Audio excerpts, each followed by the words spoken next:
Right. I would like to call to order the January 13th, 2025 school board meeting at 6 p.m. Ms. Marsan, can you please take the roll? Yes, Mrs. Bell. Here. Mrs. Fairgrieve is absent right now. She hopefully will be joining us by Zoom. Mr. Kuchert? Here. Mr. Lentz? Here. Mrs. McCabe? Here. And Mr. McNally is out sick today. Mr. Lackner? Here. Can we please stand for the pledge? I pledge allegiance to the flag of the United States of America and to the republic for which it stands, one nation, under God, indivisible, with liberty and justice for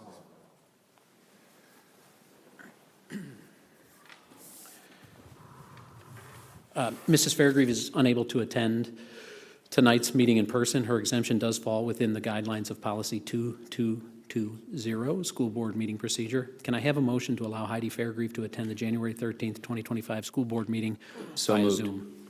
Second. Thank you, Mr. Lentz and Mrs. McCabe. Ms. Marsan, can you please take the roll? Yes, Mr. Kuchert? Yes. Mr. Lentz? Yes. Mrs. McCabe? Yes. Mrs. Bell? Yes. Mr. Lackner? Yes. The motion passes 5-0. That brings us to item 3 on the agenda, the public hearing. I would like to call the public hearing on the District 303 e-learning plan to order at 6:03 p.m. Would any community members like to make a comment concerning the e-learning plan?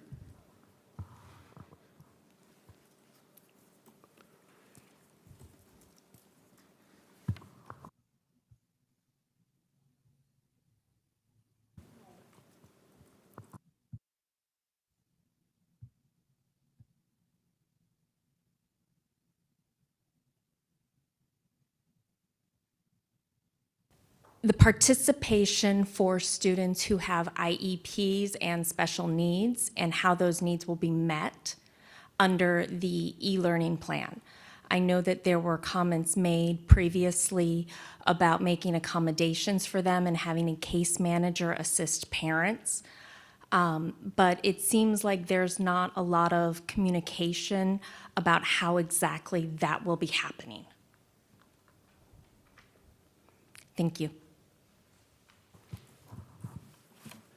Thank you. Are there any other community members who would like to make a comment concerning the e-learning plan?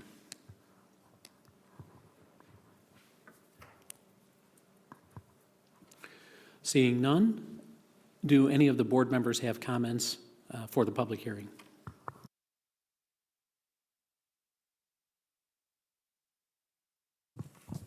I just have one quick question. We will still be discussing this during the for action time, correct? It is on the agenda for action, yes. Just clarifying. Thank you.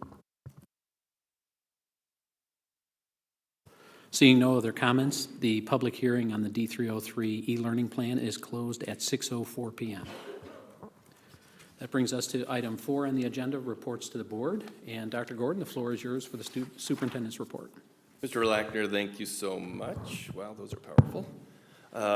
Tonight we have 3 items for the board and our community. We're going to have a moment with some of our STEM teachers talking to us about the work that's occurring through our new STEM elementary pathway. We're going to hear from our 2 executive directors of schools around our ALICE trainings, and then I'll do a brief presentation on start and end times. But first, I'd love to welcome up Janet Turner, Amy Dixon, and Tanya Hernandez, and Dr. Igo as we talk about our STEM, elementary STEM program.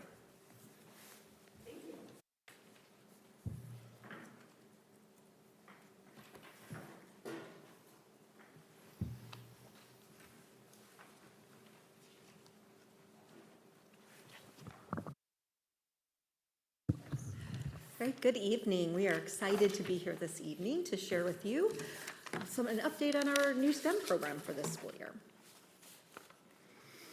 As we always do, we want to connect this work into our strategic plan, and this work directly connects with our 2 strategic priorities. One of instructional coherence.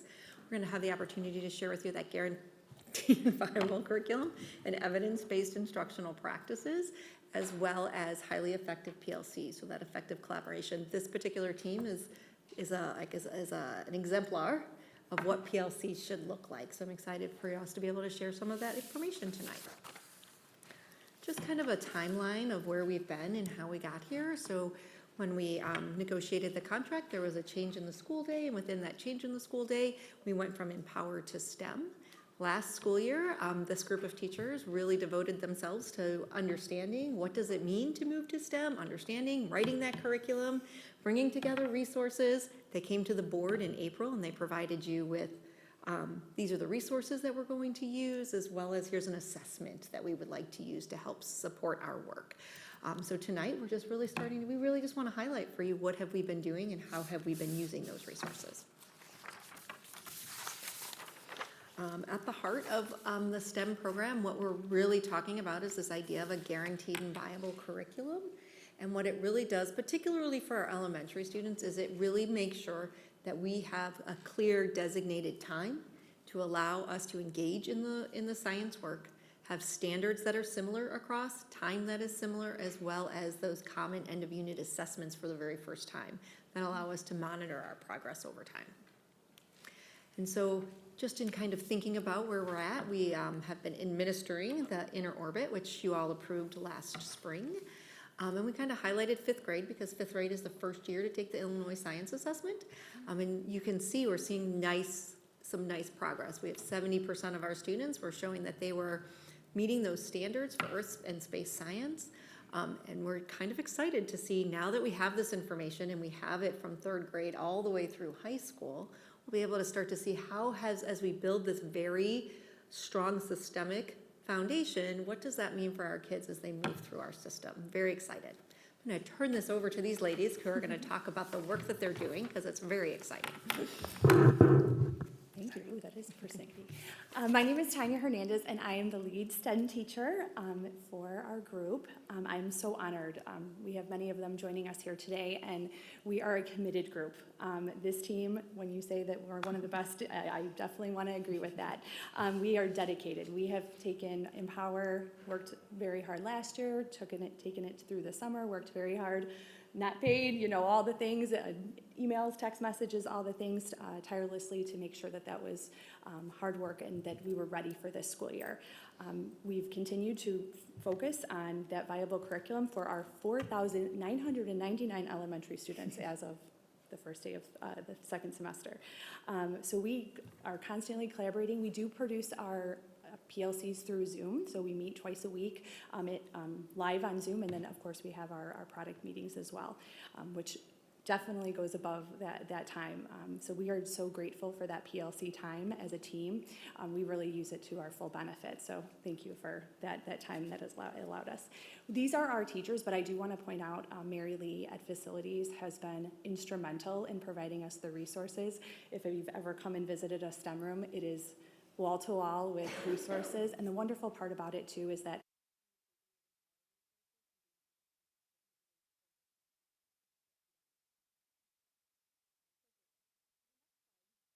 I just want to bring it, oh, I'm sorry, thank you. Bring it back to where we're going. So this is what the graphics that we use with our elementary students. We work with the scientific inquiry process in many situations, but then also our engineering design process, which when they get to middle school and high school, they also see these graphics. So this is an easy transition for them for middle school and high school, which is, of course, what the PLTW way is. So I'm going to transition it over to my good friend and dedicated teacher, Amy, who's going to take us to the next one.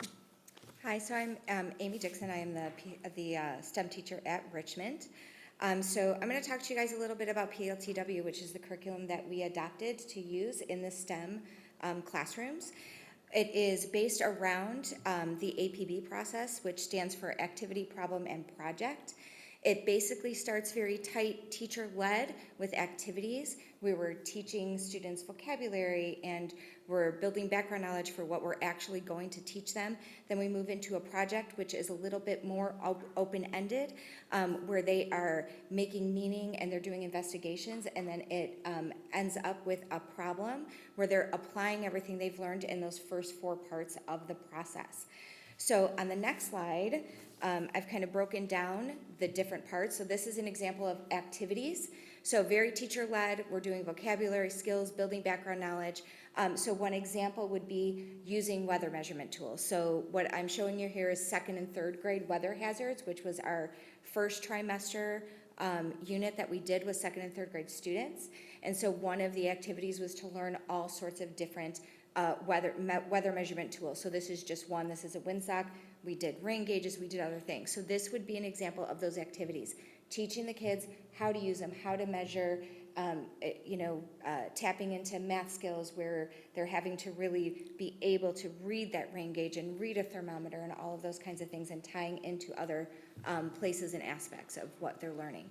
Then on the next slide, we get a little bit more open-ended. So this is an investigation.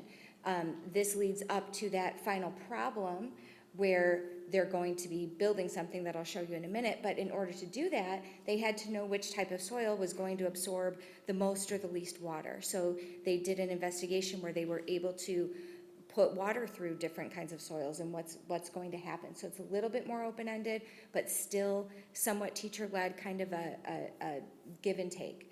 And then the final problem, this is completely open-ended, where the kids are applying what they've learned in order to solve a real-world problem. In this case, students were tasked with saving grandma's flowers.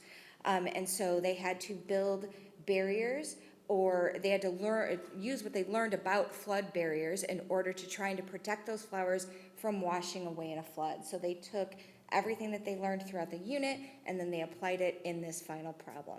And this is how all PLTW units work, with these activities, followed by a project, followed by a problem.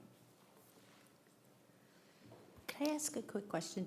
What grade did you say this was in? That was 2nd and 3rd grade. That's amazing. Thank you. That's awesome. Sorry.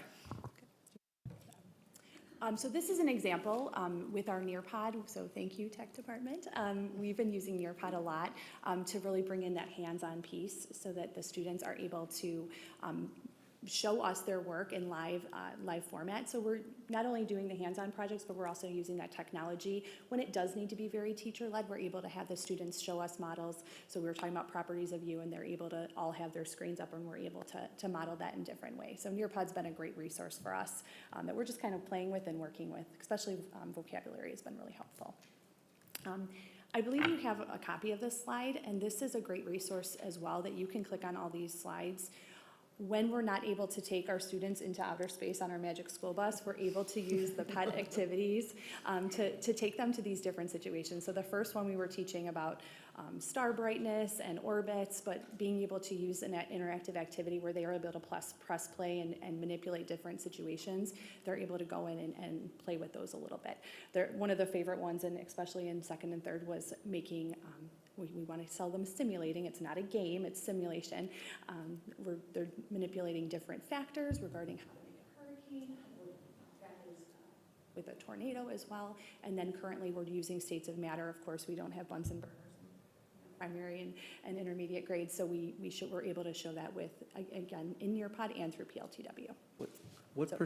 This is wonderful. What percentage of their activities are these types of simulations that are on their Chromebooks versus hands-on activities? I want to say mostly hands-on activities. We're able to bring in some of these supplements. For example, these were things we couldn't do hands-on. So that Chromebook option, we do ask the students to bring Chromebooks most of the time so that we're able to do simulations like this. So this is a great example of when we can't go into outer space. If I had to ask you percentage-wise, Sure, like 80-20? percentage-wise, sure.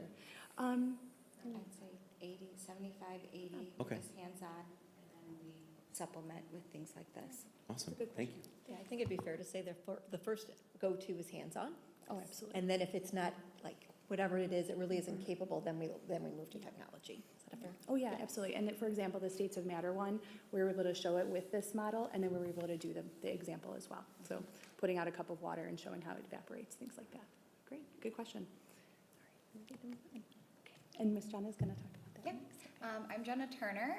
I am the STEM teacher over at Wild Rose.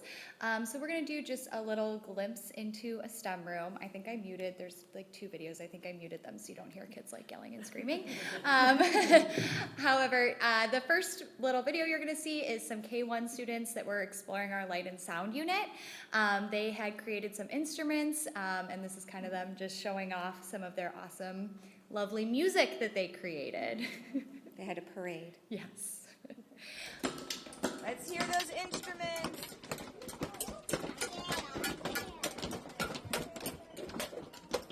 And this again was where we bring in our makerspace Empower activities. They were able to use all the I was saying, cardboard and right, things I was like gonna say, that. we have all those leftover bits and hear it, pieces let's hear it, still, drum, and so it's really great for them to be able, and the kids loved this. I still have kids now, this was the first unit, I still have students like, are we gonna make more instruments?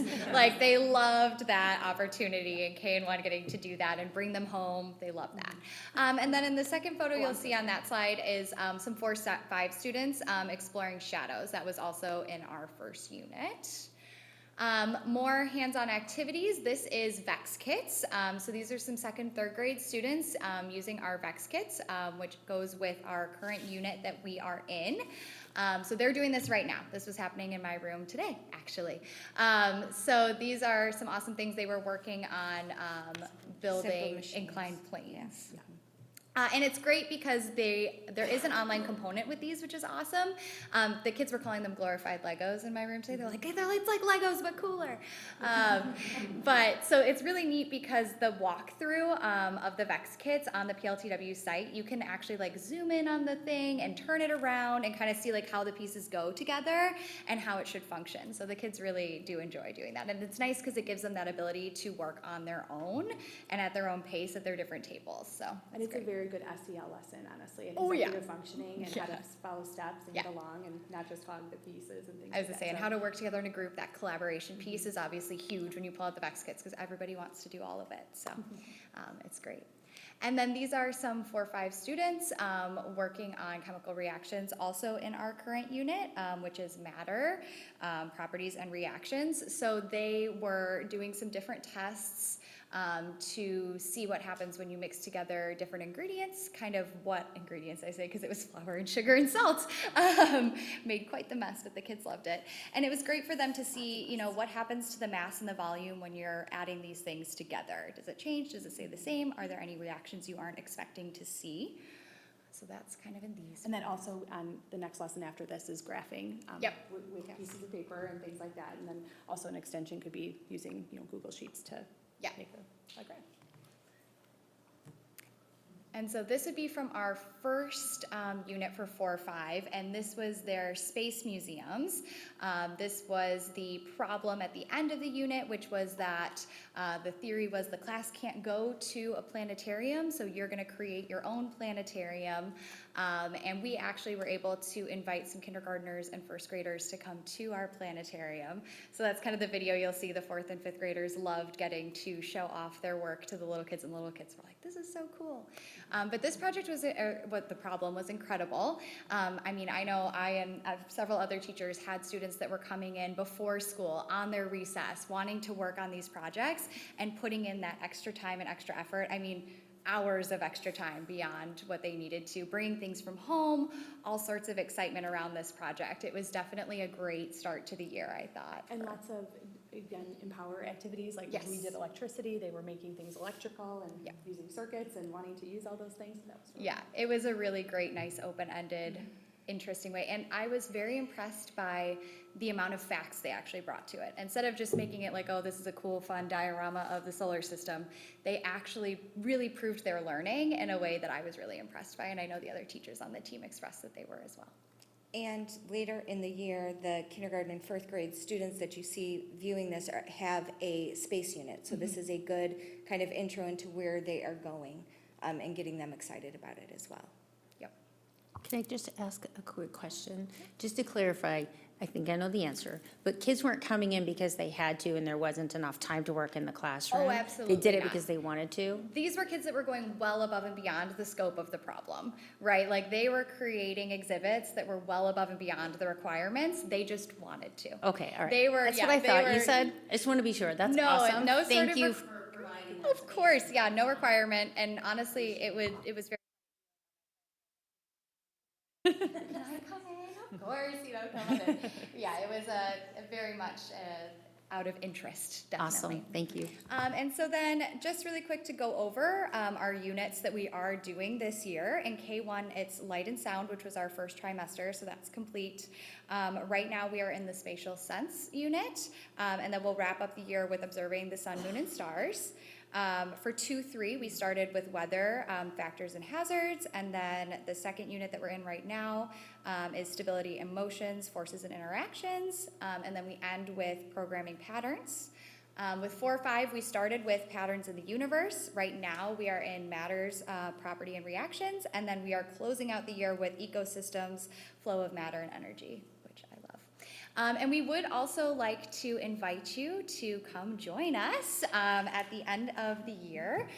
It is going to be on Tuesday, April 22nd at Redling Middle School. We are doing an all-district elementary STEM night where we're inviting students to take maybe like a project they did in that first problem, right? Bring it to us. If they want to create something, if they want to build on something they've done in class, bring it sort of like a science fair to come show off all of the amazing work that they've done this year. Love it. Board, any questions? Yes, one quick one about this. This is so cool and will line up probably nicely with Science Olympiad that at Redling. I don't know about what the timing is for Thompson, but so for the entire district comes to Redling, or feeder schools from Redling, for Redling go to Redling and feeder schools from Thompson go to Thompson? All district. All, okay, all right. I thought that's what you said, but just want to make sure. I'm putting it in my calendar.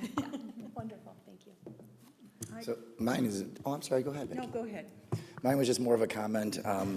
I actually got involved in the natural sciences really early on in elementary school, very similar to programming like this, and ended up getting degrees in the natural sciences in college. And so my interest started with exactly the type of work that you guys are all doing. So I just want to thank you for the dedication. And I know it was a big challenge to go from, what you were doing last year and the previous years into the guaranteed and viable curriculum across the districts. I know there's a lot of work that went into that. And so thanks for that, and thanks for the presentation. I will definitely be there on April 22nd. So I have two questions, and they're more educator-like kind of things. You talk about K1, 2, 3, 4, 5. So tell me what happens next year. Do they have the exact same units? Okay, can you fill us in on that? So K1 will always be the same unit, but year one, they're in these 3 units. Next year, there will be 3 different units, and then we'll flip back So to the first.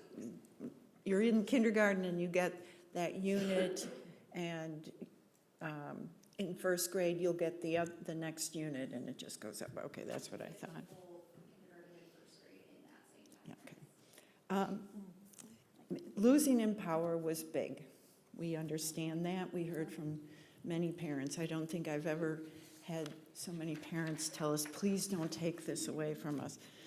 So I'm really curious as to what you have learned and how you see this program benefiting students and teachers, because to me, this looks fabulous, and it looks like we can actually focus on science.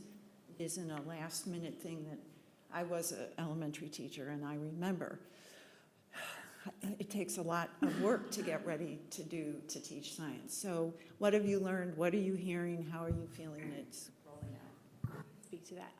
Definitely, it was hard for our students coming in this year, kind of being like, what's going on here? But they have stepped up to the plate. Our team is putting on the face of, this is what we're doing now. This is how we do business. What our students are taking that energy that we're giving them, because we are bringing in a lot of different engaging activities. They are not bored. They are using all those same tools that they had in Empower. They're making videos. They're coming up with coding projects. There's many similar aspects that we're just tweaking a little bit. And honestly, from my teacher perspective, I've taught every grade level. I feel personally as an educator that this work is important. we are coming up and we are doing important things for our students. And cannot tell you how many teachers I have had come in and say, oh, you're doing those loud instruments. Thank you for doing that. I don't want to do that anymore. I hated that one. Because it's a lot of work on the teachers. And coming from a classroom, you're right. It was very last minute for, oh, I have to squeeze this in. And what materials do I need? And we're getting an opportunity. We get to do it 6 to 7 to 8 times. By the time we're doing it very well. And we have all the resources in our rooms. Thank you to our principals and thank you to Jared for providing us the spaces and the materials that we need to make it really successful. Well, thank you for all your work and for your dedication to it. Yeah, just echoing everybody else's thank you. I mean, this stuff is wonderful. It's also, I love seeing the kids go through those activities and really enjoy them. I think that's one of the best things in this. When you guys were here last, we talked a little bit about the actual science curriculum and the standards and everything else. One of the questions that I had at that time was, what are we doing with the chicks and the butterflies and everything else? Has that discussion happened? Christine? Thank you. It's a good question. It is a good question. I think, no, those were things that we were doing, but that weren't necessarily in the standards. And so the standards have evolved over time. And so as we've adapted the new standards and we've embraced them, we have also had to let go of things that, while they were tradition, they weren't necessarily, they're no longer part of the standards. So those things are no longer in our curriculum. Okay. That's hard, I know. It is. It is. Butterflies too? Yeah, I believe that as the teachers are getting maybe some more things in Wonders, there's areas where they can bring things in. So the nice part is, and I'm sure you've all heard about the chicks and the disasters that can happen with that. Not every teacher is a fan of that. Strong learning activity. It is. And honestly, I don't know if it's quite appropriate always for kindergarten, because there's things that happens to baby chicks that we won't need to talk about, but, and same with butterflies. And so if a teacher's comfortable, I think that they would be comfortable doing that on their own. And if they're not, then they don't have to, because it was a lot of pressure as a classroom teacher to make sure that they survived. So what I'm hearing is that there's still space for it if the individual classroom teachers want to do it. If it fits in with the curriculum and it fits in, I think it's really important for us to acknowledge it's not part of those standards. For sure. We have some really beefy science standards now and that we are responsible for. And while we have this, we are very excited to have 80 minutes a week to dedicate to that. It's probably, we're still moving, we're still moving a lot of work in that 80 minutes. And so, while it might be there, I want us to be very cautious about, I want to be very transparent that it's really not part of our standards. And it is not, even if we fit, there might fit in here or there, but there's a lot that needs to go into that. And it's very likely that your child will not experience that. That's what I'm trying to say. Are you finished? I guess. No. Have at it. Oh, no, come Have on. at it. Okay, if you're finished. I think the chicks would probably be a lot to add just in a one classroom. I mean, my kids both had the experience, so I totally get it, and we were lucky. So for me, I was like, what do you mean? Something could go wrong. So I get it. But possibly maybe there's other ways to work in life cycle. Some of the things that did that science aspect of it was life cycle. I'm sure there's other ways that would work out. Yeah, I got ground us in really utilizing those standards to determine what we do and what we cover. And of course, life cycle will be there eventually, but we need to be cautious of sticking to the standards. No, I totally agree. Tanya, Amy, and Jenna, thank you for representing all of your STEM teachers, for all the work that you've done. I don't want to minimize the change that was recognized that our district went through, but I have to tell you, each and every one of you embraced this challenge. And that's what made this happen, was your willingness to say, we can do this, we can figure this out, and we're going to make it even better for our students. What I love is that in D303, we can say our students across the board in elementary are experiencing science on a consistent basis. We could not sit here and say that prior to that. And that is not about anybody else. That is about us saying we're going to do this systematically because we believe our elementary students deserve experiences like what you just spoke about. Being excited, like Mr. Kuchard spoke about, being a young person saying, wow, there are great possibilities in the area of STEM. And you're opening that up to our students. So I'm incredibly proud of each and every one of our STEM teachers. I also know that Tina King has been a big advocate and supporter in the work, and she would have been here tonight other than a situation that occurred for her, but I know she's been a huge advocate and ally for all of you as you're going down this pathway. So thank you for coming tonight, and thank you for sharing the work that you're doing. Can I just say Absolutely. one more thing really quick? I was fascinated when you were talking about the weather experiment. That's why I asked, wait, what grade was this? That's amazing. That's so cool, and I'm really glad that they had physical examples to experiment. I mean, that's amazing. So thank you, thank you, thank you. Well, we do live in Chicago. Thank Yeah, you. thank you. You are more than welcome to stay, but absolutely welcome to hit the road and be ready for tomorrow morning. Next up, I'd like to invite our executive directors of education. They're going to give us a quick verbal update on our ALICE training and the work that has been going on with ALICE since D303 has formally adopted ALICE. I will then hand it over to, I'm not sure who's kicking us off, but I'll hand it over to the two of you. We're going alphabetical by first name today, so I'll be going first. Good evening. Thank you for having us here and allowing us to give you an update. The update is focused on the superintendent goals specific to safety, and even more specifically, OKR number 1, which is enhancing safety training programs.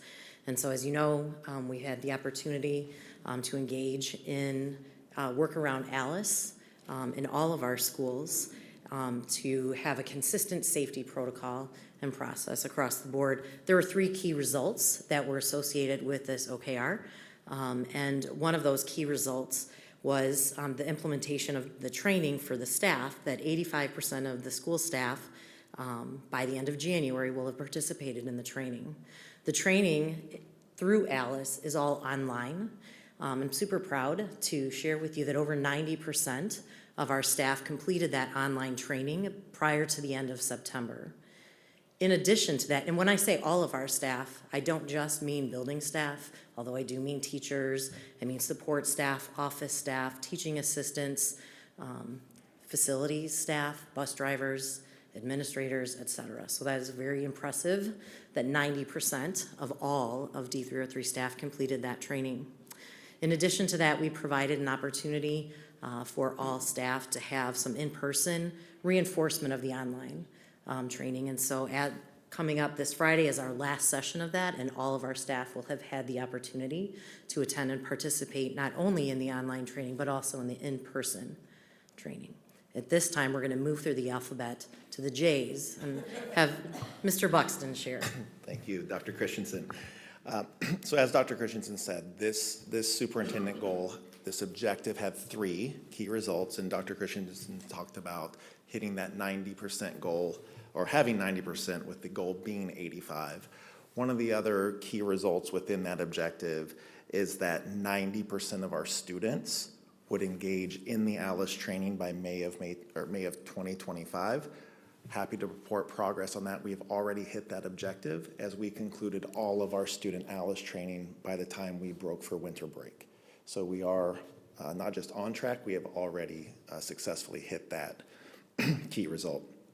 And then our final key result for this objective is to conduct annual safety drills and assessments with local law enforcement by March of 2025.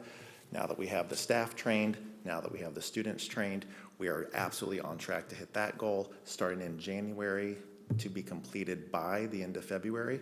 All of our buildings will have participated in the enhanced lockdown drill with law enforcement on site to provide feedback for the proficiency of the drill.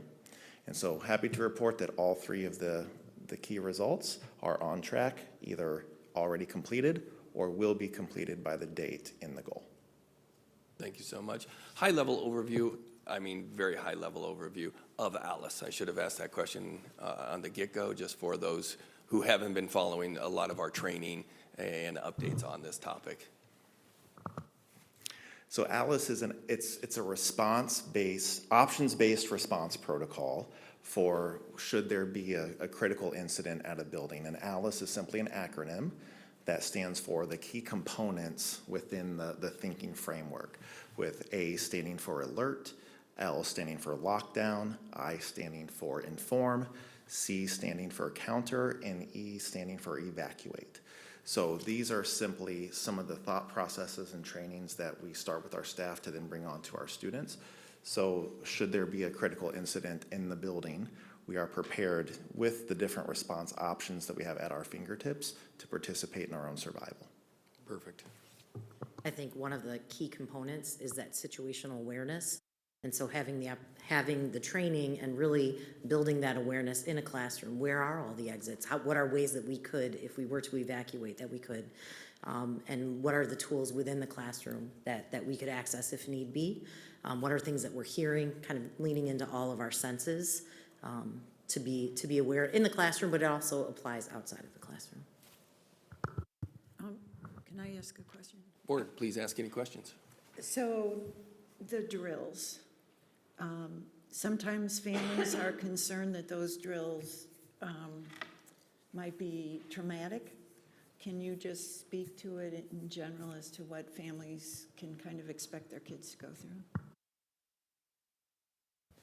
So the drills, for example, coming up before the end of the month at the high school, and then this will follow suit, but has an enhanced lockdown. So that is one of the options, and that is the option that we drill in the buildings, which is similar to what our traditional lockdowns were, but this is a little bit more about thinking about if we had to barricade a door, what might we use? What might that look like? Where might we go in the room? So it's really focusing on that. It is not a simulation of a violent critical incident at all. So it's not as if there's a simulation of someone coming into the building. There's an announcement that's made. It is very clearly indicated as a drill, and then set up with the teachers in the classroom prior to. It isn't just a surprise kind of a drill. It's something that there is some, it's built up in the classroom to provide a safe environment, and it does involve a lot of reflection, a lot of discussion, and conversation. I wonder if that answered your question. And I would just add to that, the elementary level, the lessons are age appropriate, so it's broken into 3 different ranges. There's pre-K and kindergarten, get their own sets of training of what a kid would be expected to do. And we have 1st grade through 3rd grade, and then 4th through 5th. Again, what our elementary age students are learning to do during an enhanced lockdown is going to be a little bit different than what our middle schools and high schoolers. But again, it is age appropriate based on age level and maturity level. And can you talk briefly I just about the staff? I know that we've done a separate drill. I know we've previously given an update. Just give a brief overview of the staff and the coordination, the command center, and those. When you say the command center? When we did the drill at Thompson. When we partnered with St. Charles. Yeah, St. Charles absolutely. That's one of the wonderful things we have is that partnership with our municipalities. So many of our building administrators got the opportunity to participate with a multitude of law enforcement officers, fire department, first responders, and also getting to see the backside of things of how our law enforcement agency set up a command center and communicate with their municipalities who are coming to support the situation. So again, we got a lot of modeling and a lot of feedback just being a part of that big day at Thompson where we got to see all the different municipalities working side by side. Kind of neat seeing how law enforcement collaborates with fire department, collaborating with first responders, in that command center collaborating with our staff, so we're able to get information out accurately and timely. But that was something that many of our administrators got the chance to do in the summer. Thank you both. I'm incredibly pleased and proud of the work that D303 has put into this area with the adoption of our standard response protocol and now enhancing it with the ALICE training, as you just heard now. Thank you both. Next up is a brief presentation. I don't have a clicker in my hand. There we go. There we go. So we're on to our strategic priorities. This one will really lean into responsible, transparent stewardship of resources. We'll move on to the next slide. Why did the District 303 change our start and end times? In December of 2019, the district made a decision to expand the elementary school day, thank you, sir, from 6 hours and 20 minutes to a 7-hour school day. Taking effect in the 2019-20 school year. The district added time to the school day for students to engage in additional specials, art, PE, music, and power.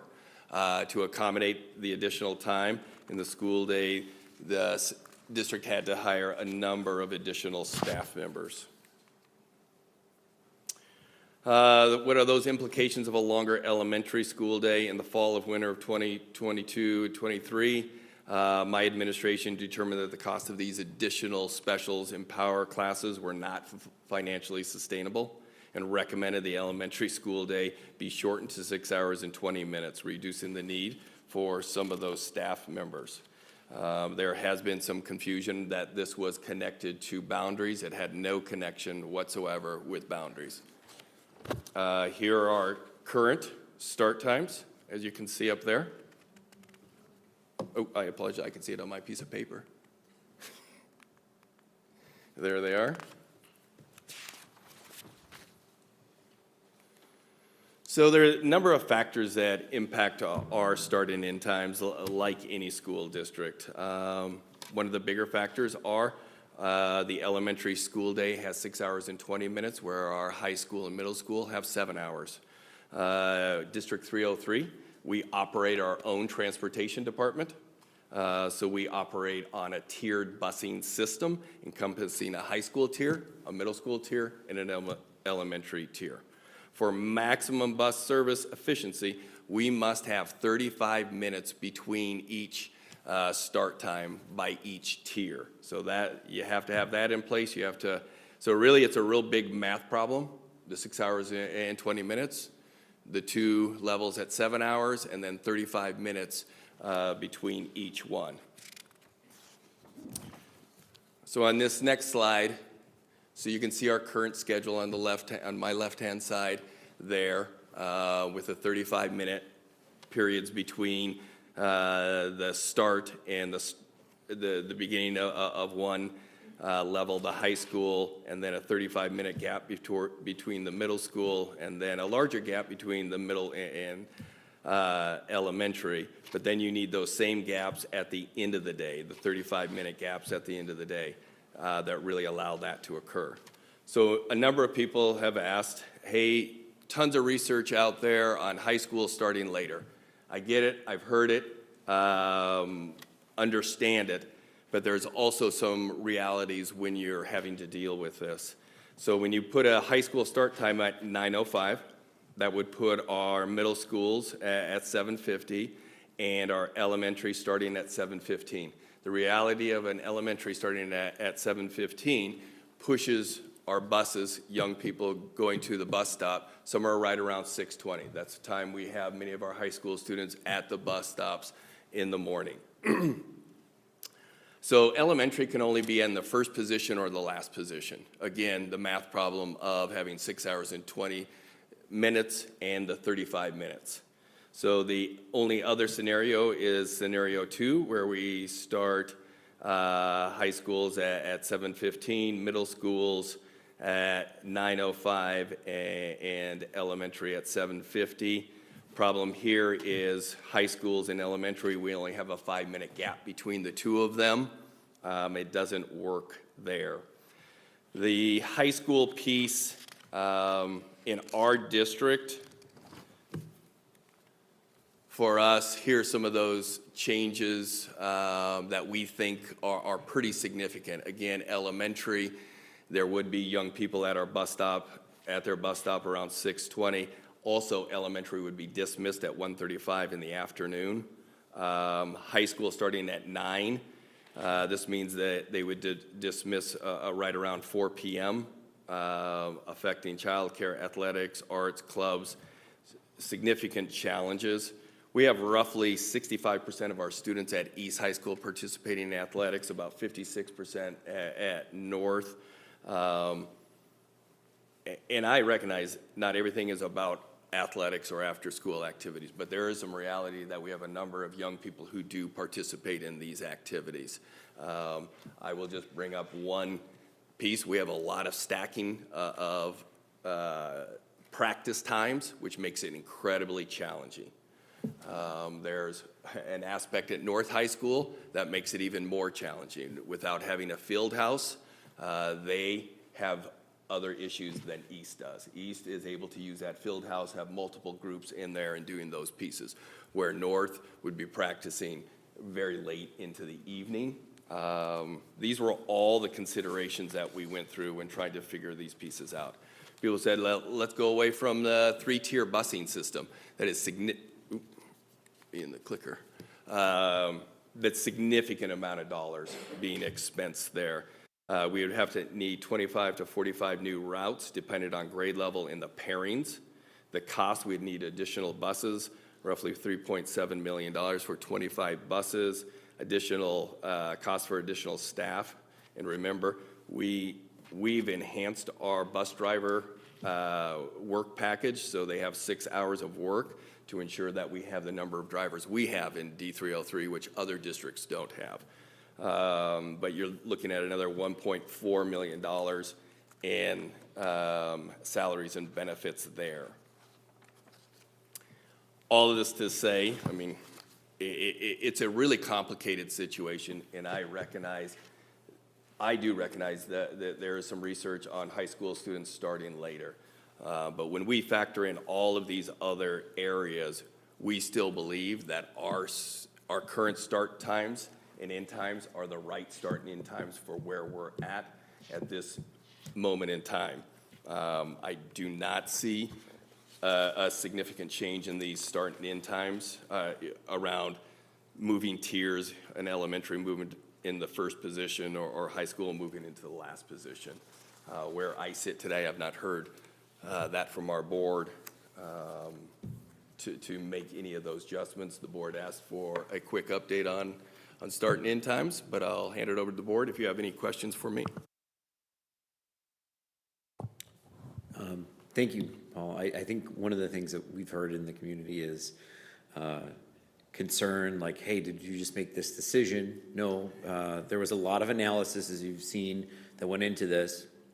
Additionally, the one thing that I was going to ask is, prior to the expanded day, our start time was like 8-something, 8:50, 8:45, 8:10 for elementary? 8:20. That's the earliest they could drop them off, right? It was middle schoolers. Yeah, so. Start time was 8:40.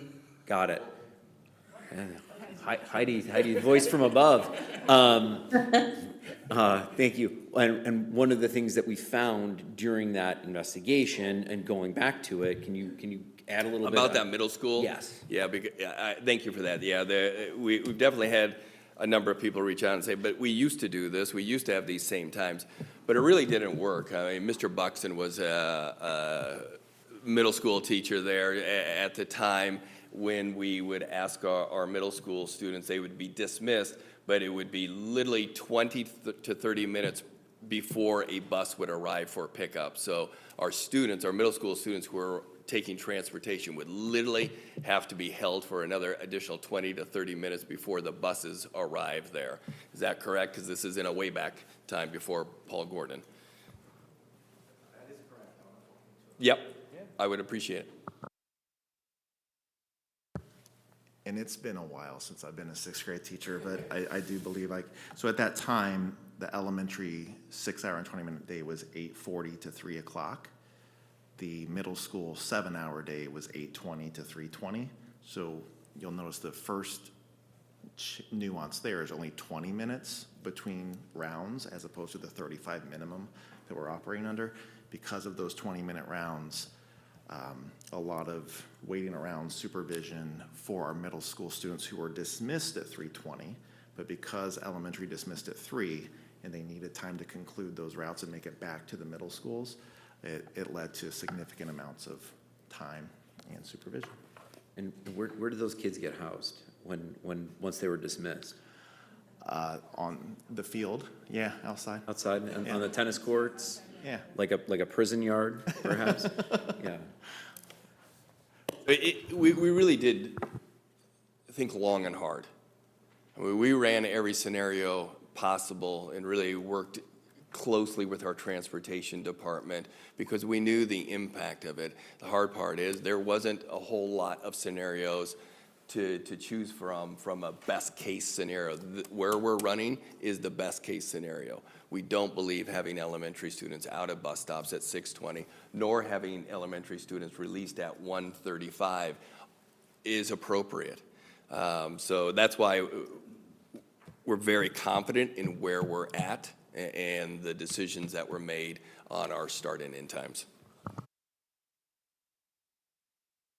That is a very long superintendent update, but it's back to you, Mr. Lackner. Thank you.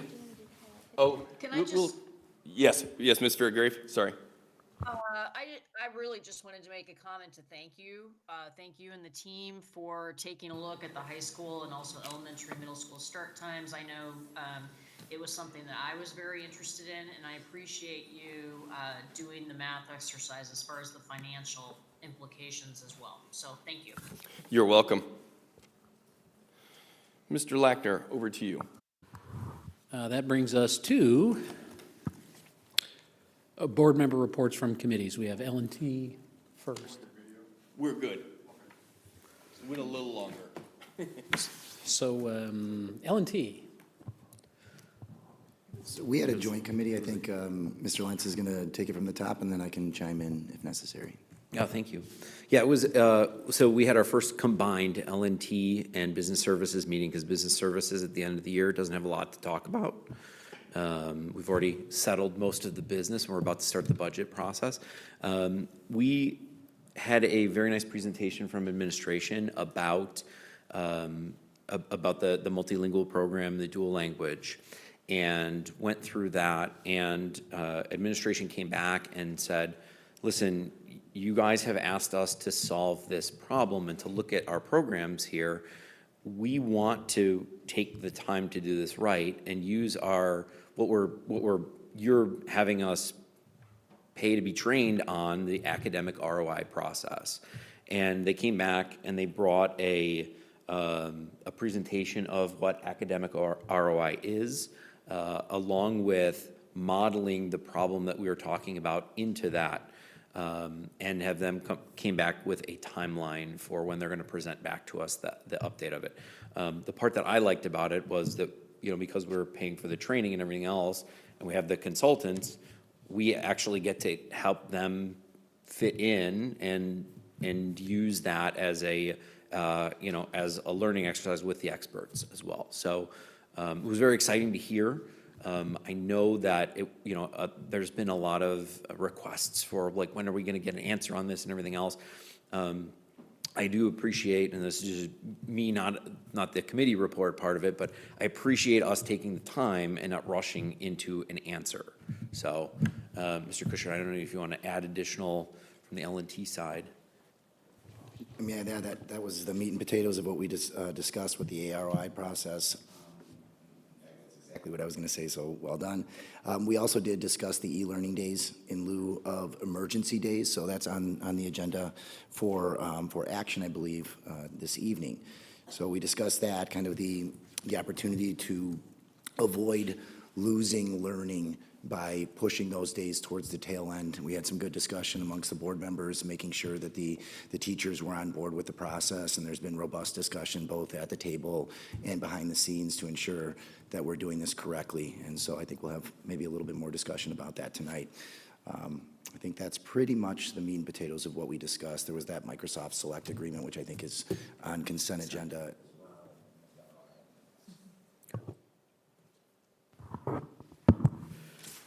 Thank you, gentlemen. That brings us, given that that was a combined report, that brings us to item 5 on the agenda, citizen comments. Mike, do we have any citizen? No Sorry. citizen comments. That brings us to item 6, the consent agenda. Can I have a motion to approve the consent agenda, items 6A through 6H? So moved. Second. Thank you, Mr. Lentz and Mr. Kuchert. Is there any discussion? Hearing none, Ms. Marsan, can you please take the roll?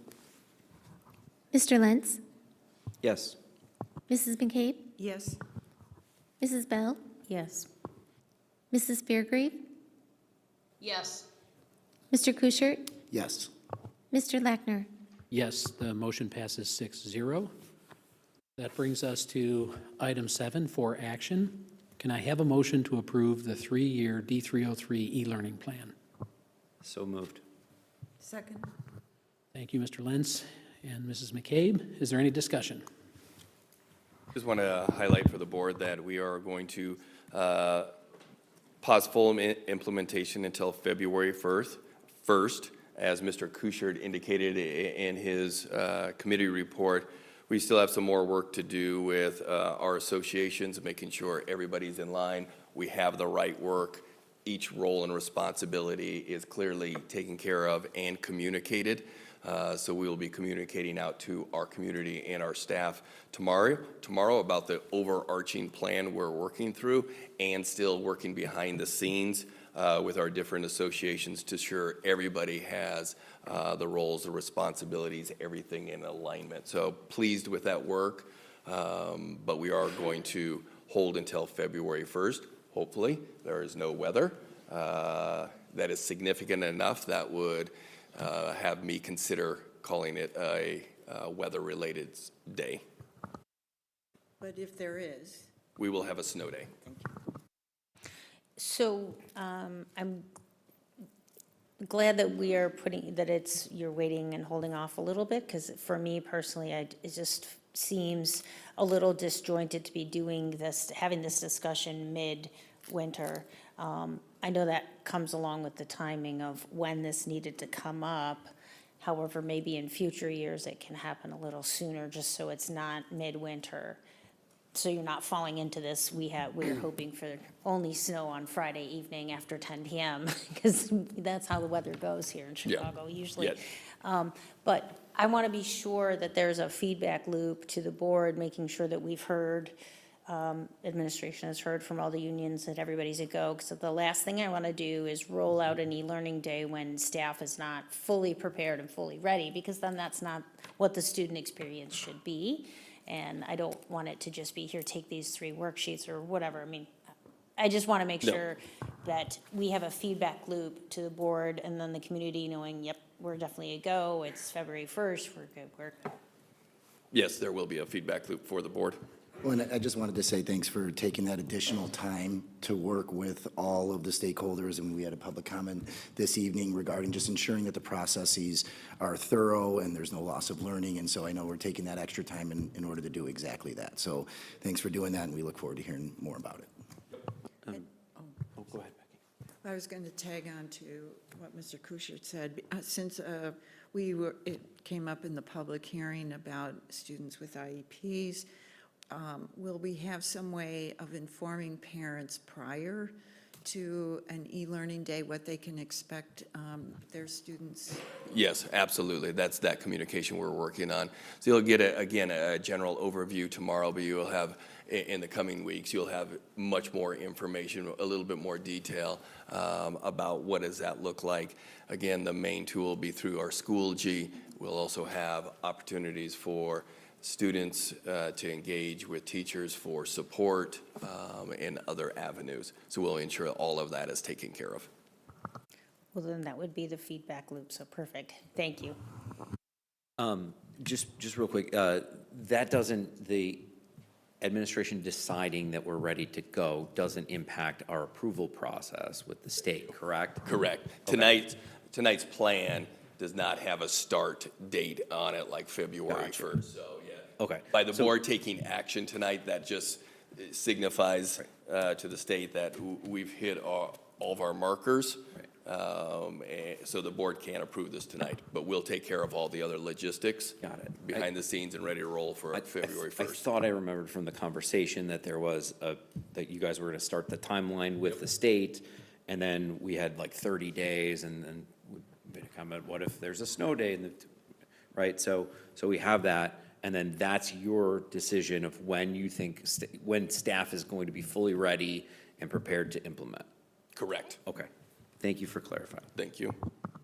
I also think, since in our discussion, we did not say the accurate end date of school. We kept talking that school would be out before Memorial Day. That was inaccurate. Could you remind us? Thursday, May 29th, 2025. I think we had 1 day of potential snow day to not roll it over past. So we're good. We are going to take care of this. Mr. Lackner, back to you.